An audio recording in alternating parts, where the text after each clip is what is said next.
Hello friends, welcome to my channel, and today we are going to study a very inspiring poem, A Teenager's Prayer. What's meant by teenager?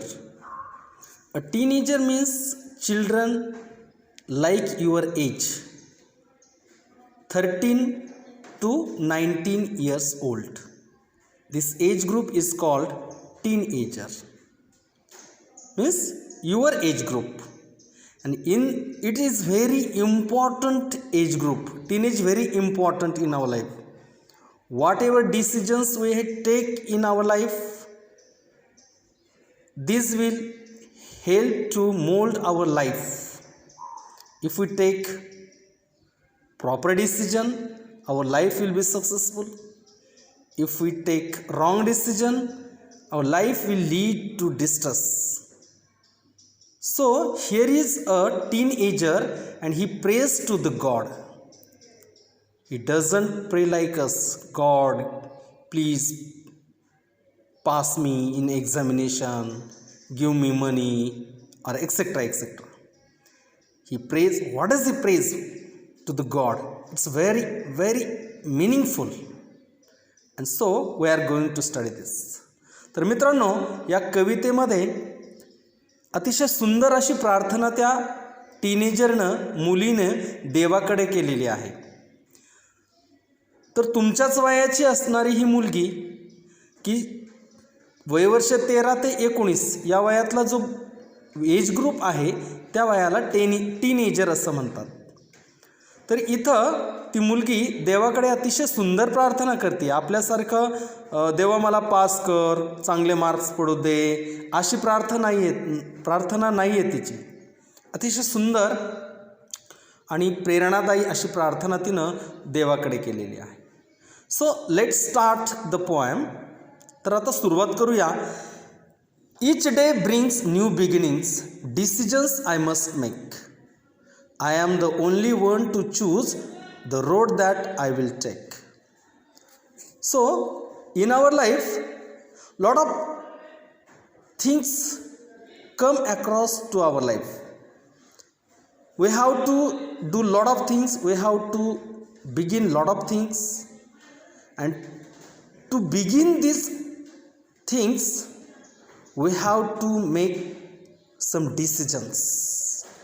तर आपल्या जीवनामध्ये दररोज कोणत्या ना कोणत्या गोष्टीची सुरुवात होत असते आणि त्यासाठी आपल्याला एक निर्णय घ्यायचा असतो आणि त्या निर्णयावरच आपलं पुढचं भविष्य ठरत असतं. And I am the only one two choose. आणि ती म्हणते की मला फक्त जीवनाच्या मार्गामध्ये अनेक गोष्टी सुरुवात करायची आहेत आणि त्यातली एकच गोष्ट मला काय करायची, निवडायची. And the road that I will take.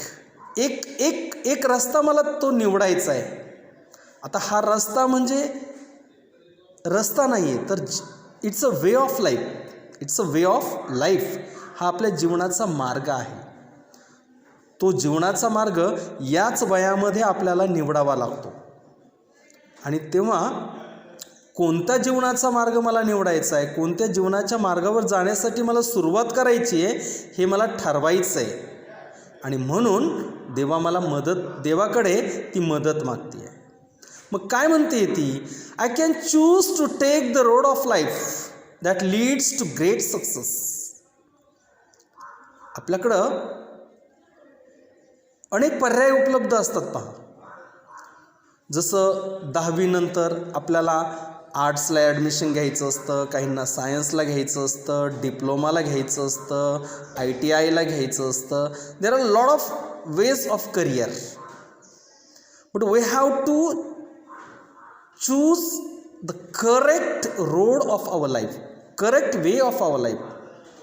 If we choose the correct road of our life, it will leads to the great success. That leads to great success. मला जीवनाचा एक मार्ग निवडायचा आहे की जो मला कशाकडे घेऊन जाईल, एका मोठ्या यशाकडे घेऊन जाईल, महान यशाकडे घेऊन जाईल. Or travel down the darkened road that leads to great distress. किंवा मी दुसरा कोणता तरी मार्ग निवडला की जो मला कुठे घेऊन जाईल, अंधकारमय जीवनामध्ये घेऊन जाईल, डार्कन्ड रोड. आणि जर त्या अंधकारमय रोडने मी रस्त्याने गेले तर त्यातून मला अतिशय काय मिळतील, यातना मिळतील, अधोगतीकडे जाईल. So in our life we have lot of options, lot of ways of our life, and we have to choose the proper way of our life, proper option of our life, proper career of our life. If we choose the proper career, it will lead us to the success, and if we don't choose it correctly, it will lead us to the distress. जर आपण आयुष्यात योग्य मार्ग जर निवडला नाही तर तो आपल्याला अतिशय अंधकारमय जीवनामध्ये घेऊन जाईल, आणि जर योग्य मार्ग निवडला तर तो आपल्याला यशाच्या शिखराकडे घेऊन जाईल असं ती देवाला म्हणते. आणि मग त्यासाठी तिला यशाच्या शिखराकडे जायचं आहे, आणि म्हणून ती देवाकडे काय करते, प्रार्थना करते. So she praise to the Lord, praise to the God. And what does she say? It's very important. Please open up my eyes dear Lord. Lord here Lord word is given for God. कशासाठी वापरलेला आहे? हा गॉडसाठी वापरलेला आहे. आता बघा इथं एक फिगर्स ऑफ स्पीच तयार होतो. She praise to the Lord, praise to the god, but god is not in front of him, but she addresses to the god. देव तिच्या समोर नाही आहे तरी पण ती देवाला ॲड्रेस करते, उल्लेखून म्हणते. आणि जर एखादी व्यक्ती, एखादा ऑब्जेक्ट आपल्यासमोर उपलब्ध नसेल, उपस्थित नसेल, तरी त्याला आपण उद्देशून काहीतरी म्हणत असू तर तिथं फिगर्स ऑफ स्पीच तयार होतो, ॲपॉस्ट्रॉफ. कोणता फिगर्स ऑफ स्पीच तयार होतो?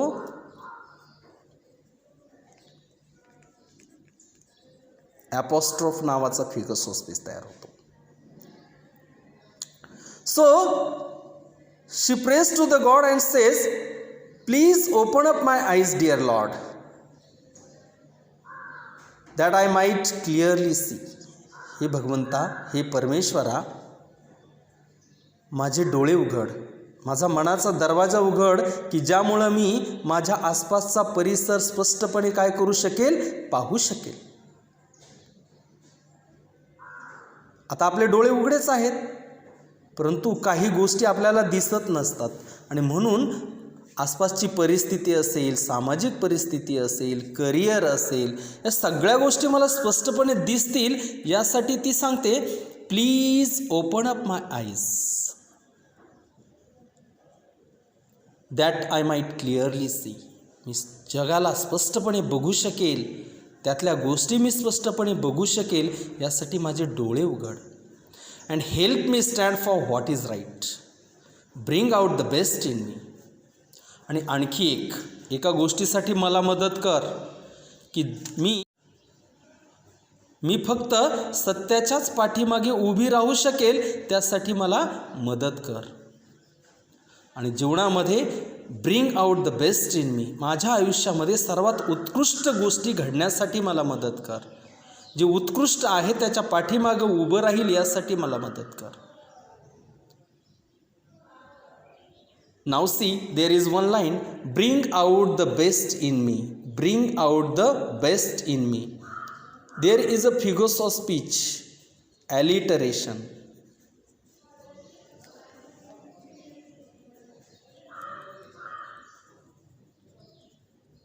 Alliteration नावाचा फिगर्स ऑफ स्पीच तयार होतो.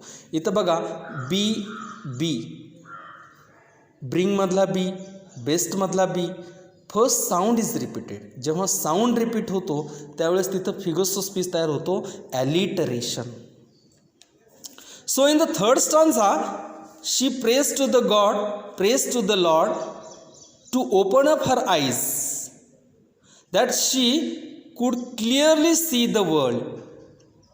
And she praise to the God to help her to stand for what is right and bring out the best in her. Then again she requests God, prays to the God, Lord help Lord to just say no when temptations come my way. आता temptations म्हणजे काय सांगता येईल का? मोह, अभिलाषा. आपल्या जीवनामध्ये अभिलाषा येतात, अनेक इच्छा निर्माण होतात. त्या चुकीच्या आहेत की बरोबर आहे याचा आपण विचार करत नाहीत आणि मग त्यामुळं कदाचित आपलं नुकसानसुद्धा होऊ शकतं. म्हणून ती सांगते की जर माझ्या आयुष्यामध्ये जर टेम्पटेशन्स आल्या, मोह निर्माण झाला, अभिलाषा निर्माण झाली, तर त्याला नाही म्हणण्याची मला शक्ती दे, नाही म्हणण्यासाठी मला मदत कर. Lord help me to just say no. प्रत्येक गोष्टीला, वाईट गोष्टीला नाही म्हणण्याची शक्ती मला दे.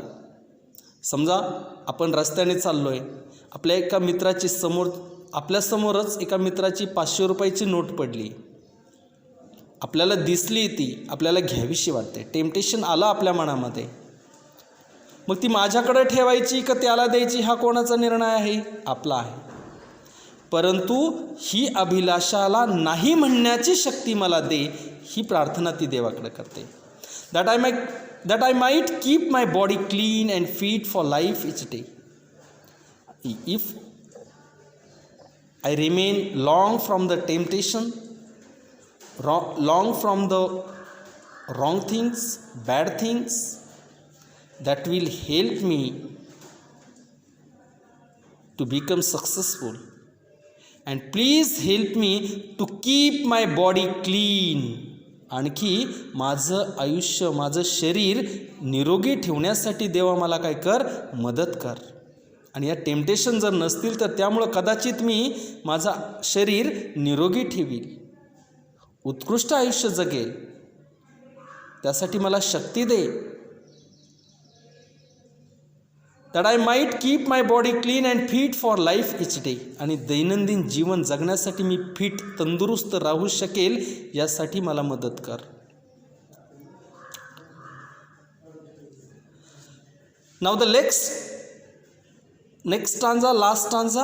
When my teenage years are over, I know that I will see that life is lived its very best with you walking next to me. When my teenage will be over, that time I could understand all the things. I could live very happy life, best life, because you were with me. So please remain with me, live with me, bless me. आणि ती देवाला सांगते की जेव्हा माझं when my teenage years are over, जेव्हा माझं teenage संपेल, किशोरवय संपेल, I know that I will see. त्यावेळेस मी पाहू शकेल, मला माहिती आहे मी पाहू शकेल that life is lived its very best. तेव्हा मला कळेल की मी माझं जीवन काय केलं आहे, अतिशय उत्कृष्ट पद्धतीने जगलेली आहे. With you walking next to me. आणि हे जीवन जगत असताना तू माझ्याबरोबर आहेस, तू माझ्याबरोबर राहा, अशी ती प्रार्थना करते. आणि जर तू माझ्याबरोबर असला, तुझा आशीर्वाद माझ्याबरोबर असला, तर I will lead my life best. That is the prayer of that girl. ही त्या मुलीची काय आहे, प्रार्थना आहे. तर याच्यामध्ये आपल्याला ॲप्रिसिएशन ऑफ द पोएममध्ये बघा एक क्वेश्चन असतो, टायटल असतं. टायटलमध्ये आपल्याला टायटल लिहायचं आहे. नेम ऑफ द पोएटमध्ये पोएटचं नाव लिहायचं आहे. त्यानंतर फिगर्स ऑफ स्पीच आहेत. फिगर्स ऑफ स्पीच ॲपोस्ट्रोफ असेल, ॲलिट्रेशन असेल, सक्सेस, डिस्ट्रेस इथं ऑपोजिट वर्ड वापरलेत म्हणून अँटिथेसिस तयार होईल. हे फिगर्स ऑफ स्पीचेस आपल्याला वापरायचे आहेत. त्यानंतर आपल्याला मुद्दा आहे रायमिंग स्कीम. तर रायमिंग स्कीम बघा, याच्यामध्ये रायमिंग स्कीम करताना आपण शेवटच्या शब्दांवर जायचं आहे, यमक जुळणारे शब्द बघायचे. Beginnings, make, choose, take. तर पहिल्या शब्दाला आपल्याला नाव द्यायचं आहे ए. आता बिगिनिंग अँड मेक यांचं रायमिंग वर्ड तयार होत नाही आहे, मग दुसऱ्या शब्दाला नाव द्यायचं आहे बी. त्यानंतर मेक, चूज, बिगिनिंग यांचाही यमक जुळत नाही, त्याला नाव देणार आहोत आपण सी. मेक आणि टेक यांचं यमक जुळतं आहे. मेकला आपण बी म्हटलं आहे, मग टेकला सुद्धा काय म्हणणार आहोत B. The rhyming scheme of this poem is ABCB. And the central idea of the poem that a teenager prays to the God to bless him, to help him, to lead a good life, to stand for the truth, stand for the right, and leave him away, keep him away from the temptations, and clean his body, mind, clean forever. Okay, so in the next video we will see the activities workshop of the poem. Thank you.